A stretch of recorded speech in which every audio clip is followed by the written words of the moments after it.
राधे राधे भक्तों, जय श्री कृष्णा, जय श्री राधे। आज मैं आपको न्याय के देवता की एक सच्ची कहानी सुनाती हूँ। कर्मों के फल से ही मिलती है शनि देव की सच्ची कृपा।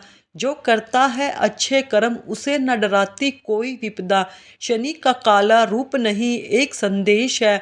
विशेष कर्मों से बदलता जीवन शनि दिखाते हैं। यह भेष प्रेम से बोले, शनिदेव महाराज की जय। शनिदेव का प्रभाव हम सभी के जीवन में बहुत गहरा है, क्योंकि वे हमारी आत्मा के कर्मों का हिसाब रखते हैं। शनिदेव हमारे अच्छे और बुरे कर्मों का ही फल हमें इस जीवन में देते हैं, और शनिदेव के न्याय में कोई पक्षपात नहीं होता। वे हमें हमारे कर्मों के अनुसार ही फल देते हैं। आइए अब हम शनिदेव को प्रणाम कर शनिदेव की कथा का श्रवण करते हैं।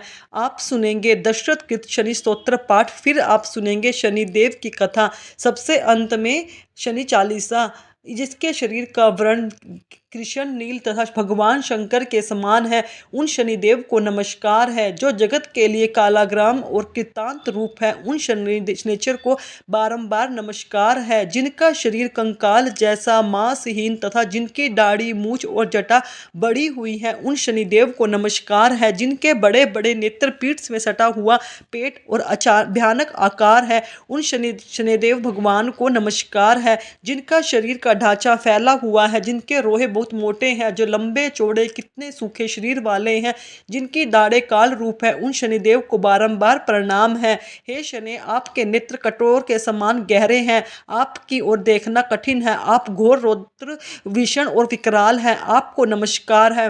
कली मुखवा, आप सब कुछ भक्षण करने वाले हैं, आपको नमस्कार है। सूर्य नंदन भास्कर पुत्र, अभय देने वाले देवता, आपको प्रणाम है। नीचे की ओर दृष्टि रखने वाले शनिदेव, आपको नमस्कार है। सर्वप्रथम आपको प्रणाम है। मंद गति से चलने वाले शनिचर, आपका प्रतीक तलवार के समान है, आपको पुनः पुनः प्रणाम है। आपने तपस्या से अपनी देह को दग्ध कर लिया है। आप सदा योगाभ्यास में तत्पर, भूख से आतुर और अतृप्त रहे, आपको सदा सर्वदा नमस्कार है। ज्ञान नेत्र, आपको प्रणाम है। कश्यप नंदन सूर्य पुत्र शनिदेव, आपको नमस्कार है। आप संतुष्ट होने पर राज्य दे देते हैं और रुष्ट होने पर उसे तत्काल हर लेते हैं। देवता, असुर, मनुष्य, सिद्ध, विद्याधर और नाग, यह सब आपकी दृष्टि पड़ने पर समूल नष्ट हो जाते हैं। देव, मुझ पर प्रसन्न होइए, मैं वर पाने के योग्य हूँ और आपकी शरण में आया हूँ। स्तोत्र समाप्त। अब सुनिए शनि देव जी की कथा। पौराणिक कथा के अनुसार एक बार स्वर्ग लोक में सबसे बड़ा कौन, इस प्रश्न पर सभी नौ ग्रहों में वाद विवाद हो गया। सभी ग्रह एक दूसरे से कहने लगे कि मैं सबसे बड़ा हूं। इस पर विवाद इतना बढ़ गया कि परस्पर भयंकर युद्ध की स्थिति बन गई। कोई हल ना निकलता देखकर सभी नौ ग्रहों के देवता देवराज इंद्र के पास जा पहुंचे और कहने लगे कि देवराज, अब तो आपको ही निर्णय करना होगा कि हम में से सबसे बड़ा कौन है। देवताओं का प्रश्न सुनकर देवराज इंद्र भी उलझन में पड़ गए। तब देवराज इंद्र कहने लगे, हे नवग्रहों, आपके प्रश्न ने तो मुझे भी उलझन में डाल दिया है। मैं इस प्रश्न का उत्तर देने में असमर्थ हूँ। हम सभी पृथ्वी लोक में उज्जैनी नगरी में राजा विक्रमादित्य के पास चलते हैं। इस प्रकार देवराज सहित सभी नौ ग्रहों के देवता उज्जैनी नगरी में जा पहुंचे। महल में पहुंचकर जब देवताओं ने उनसे अपना प्रश्न पूछा, तब राजा विक्रमादित्य भी कुछ देर के लिए परेशान हो उठे, क्योंकि सभी देवतागण अपनी अपनी शक्तियों के कारण महान थे। सभी नौ ग्रहों में से किसी भी एक को छोटा या बड़ा कहा नहीं जा सकता था। उनके क्रोध का शिकार कौन होता। अचानक राजा विक्रमादित्य को एक उपाय सूझा, क्योंकि राजा विक्रमादित्य को न्याय के लिए जाना जाता था। इसलिए उन्होंने न्याय करने के लिए विभिन्न धातुओं अर्थात स्वर्ण, रजत, कांसा, ताम्र, शीशा, रागा, सजस्ता, अभ्रक और लोह के 9 आसन बनवाए। धातुओं के गुणों के अनुसार सभी आसनों को एक दूसरे के पीछे रखवाकर उन्होंने सभी देवतागणों को अपने अपने सिंहासन पर बैठने के लिए कहा।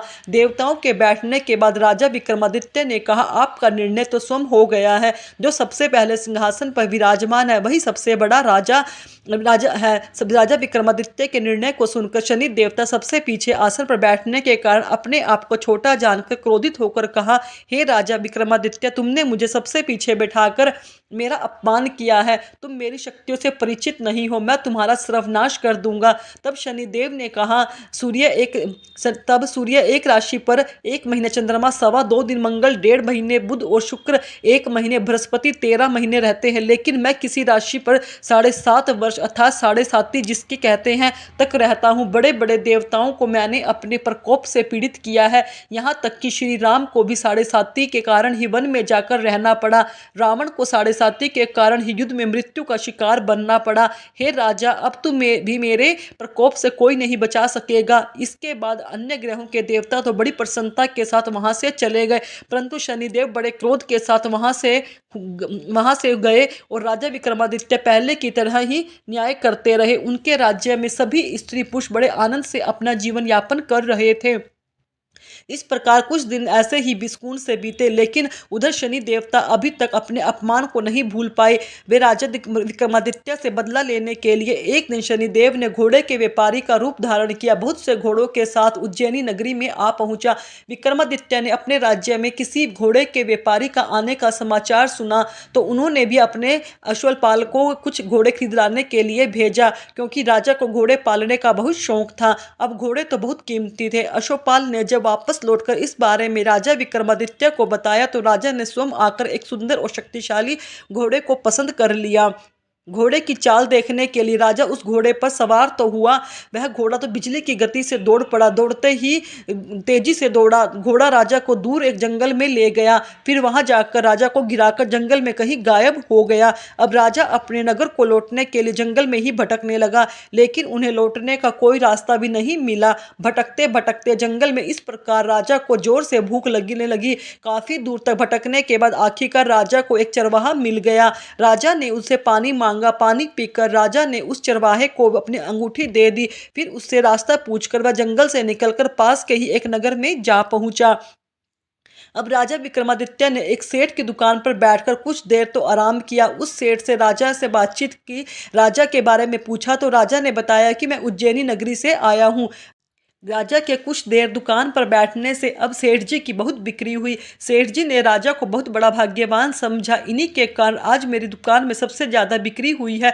तो उन्होंने खुश होकर राजा को अपने घर पर भोजन के लिए आमंत्रित किया और उन्हें अपने घर के ले गए। सेठ के घर में सोने का एक हार खूंटी पर लटका हुआ था। राजा को उस कमरे में छोड़कर सेठ कुछ देर के लिए बाहर चला गया। तभी एक आश्चर्यजनक घटना घटी। राजा विक्रमा के देखते ही देखते सोने के उस हार को खूंटी ने निगल लिया। वापस लौटकर शेठ ने देखा कि हार तो वहीं पर नहा था, हार गायब हो गया। चोरी का संदेह राजा पर ही किया गया, क्योंकि कमरे में केवल राजा ही बैठा था। सेठ ने अपने नौकरों से कहा कि इस परदेशी को रस्सियों से बांधकर नगर के राजा के पास ले जाओ। इस तरह इसके राजा को रस्सियों से बांधकर नगर के राजा के पास ले जाया गया। राजा ने जब राजा विक्रमादित्य से हार के बारे में पूछा तो उन्होंने बताया कि उनके देखते ही देखते खूंटी ने वो हार निगल लिया था। इस पर राजा ने क्रोधित होकर चोरी करने के अपराध से राजा विक्रमादित्य के हाथ पांव काटने का आदेश दे डाला। किसी ने भी राजा की बात का विश्वास नहीं किया। इस तरह से राजा विक्रमादित्य के हाथ पांव कटवाकर उन्होंने नगर की सड़क पर छोड़ दिया। कुछ दिनों के बाद एक तेली उन्हें उठाकर अपने घर ले गया और उन्हें अपने कोल्लू पर बैठा दिया। अब राजा आवाज देकर बैलों को हांकता और इस तरह तेली का बैल चलता रहा। अब राजा को भोजन भी मिलता रहा। शनि के प्रकोप की 7.5 पूरी होने पर वर्षा ऋतु प्रारंभ हुई। अब एक दिन राजा विक्रमादित्य एक रात को मेघ मल्हार गा रहे थे। तभी नगर के राजा की लड़की राजकुमारी मोहिनी रथ पर सवार होकर उस तेली के घर के पास से गुजरी। जब उसने मेघ मल्हार सुना तो उसे बड़ा अच्छा लगा। दासी को भेजकर गाने वाले को बुलाया जाने लगा। तब दासी ने लौटकर राजकुमारी को कहा, अपंग राजा के बारे में सब कुछ बता दिया। राजकुमारी उसके मेघ मल्हार से बहुत मोहित थी, अतः उसने सब कुछ जानकर भी अपंग राजा से विवाह करने का निश्चय कर लिया। राजकुमारी ने अपने माता पिता से जब यह बात कही कि वह एक अपंग से विवाह करना चाहती है तो वे हैरान रह गए। रानी ने मोहिनी को समझाया, बेटी तेरे भाग्य में तो किसी राजा की रानी होना लिखा है, फिर तू उस अपंग से विवाह करके अपने पांव पर कुल्हाड़ी क्यों मार रही हो। लेकिन राजकुमारी ने अपनी जिद नहीं छोड़ी। अपनी जिद पूरी कराने के लिए उसने भोजन करना छोड़ दिया, अपने प्राण त्यागने का निश्चय कर लिया। आखिरकार राजा और रानी को विवश होकर अपंग विक्रमादित्य से अपनी राजकुमारी का विवाह करना ही पड़ा। विवाह के बाद राजा विक्रमादित्य और राजकुमारी उसी तेली के घर में रहने लगी। उसी रात स्वप्न में शनिदेव ने राजा से कहा, राजा तुमने मेरा प्रकोप देख लिया है, मैंने तुम्हें अपने अपमान का दंड दिया है। इस प्रकार राजा ने शनिदेव से क्षमा करने को कहा और प्रार्थना करते हुए कहने लगे, हे शनिदेव, आपने जितना दुख मुझे दिया है और किसी को मत देना। तब शनिदेव ने कुछ सोचकर कहा, राजा मैं तुम्हारी प्रार्थना स्वीकार करता हूँ। जो कोई स्त्री पुरुष मेरी पूजा करेगा, शनिवार को व्रत करेगा, मेरे व्रत कथा सुनेगा, उस पर मेरा आशीर्वाद सदा बना रहेगा। इस प्रकार प्रातःकाल जब राजा विक्रमादित्य की नींद खुली तो उसने अपने हाथ पांव सही सलामत देखे। ये देखकर राजा को बड़ी खुशी हुई। उसके मन में मन शनिदेव को प्रणाम किया। राजकुमारी भी राजा के हाथ पांव सही सलामत देखकर आश्चर्य में डूब गई। तब राजा विक्रमादित्य ने अपना असली परिचय देते हुए कहा, शनिदेव के प्रकोप से सारी कहानी रानी को कहकर सुनाई। सेठ को जब इस बात का पता चला तो वह दौड़ा दौड़ा तेली के घर पहुंच गया। राजा के चरणों में गिरकर क्षमा याचना मांगने लगा।